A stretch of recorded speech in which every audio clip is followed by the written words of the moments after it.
ganda naman talaga ng mga vlogs ni Sir Vince. Talagang may mapupulot ka na aral dito. Ayan. Mga dugi niya.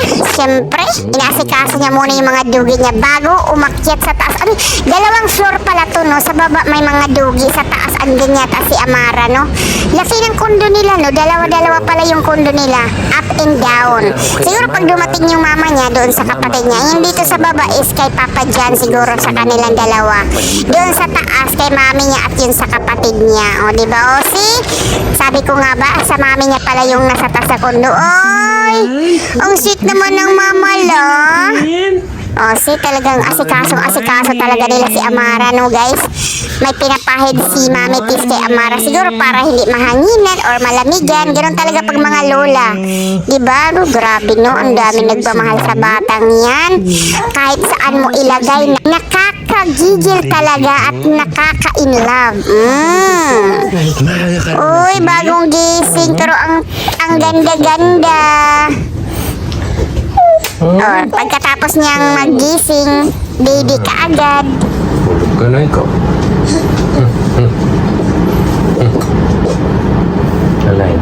Oh, see? Ang bilis niya align. Grabe, ang galing niya, no? Alam na niya kung ano yun. Yung mga ganyan, no? Align. Kabog. Kabog. Kita niya yun, alam niya yun din. Grabe talaga, batay, napakatalino.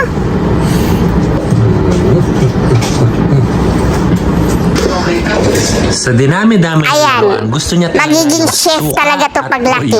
Hindi siya magiging flight attendant like mother and father, diba? Toyo at suka na. Suka. Ano ba yan, Amara? Nag-practice ka ng magluto? Halatang mukbangers talaga. Kasi kapag mukbangers ka, siyempre magluluto ka. At yan yung mga minsan kadalasan nilalamas sa mga adobo, diba? Napaka-cute talaga niya. O, saan ka na pupunta? Balik ka. Oo, sige. Mara. Hinahanap niya siguro si Mamala niya. Super cute niya, guys, no? Aywa. Talaga namang... Ayan, oh, meron pa naman siya. Ayan, oh, meron na ulit siya. Oh, nahulog. Gamit.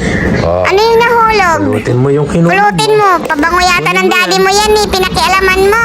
Kunin mo, balik mo. Pulbos. Diyos ko. Binigay sa daddy niya. Super bait naman talaga niya. Alam niyang nahulog, eh. Tapos hindi niya kayang abutin. Si daddy niya yung nagpaabot sa kanya. Banding talaga silang mag-ama.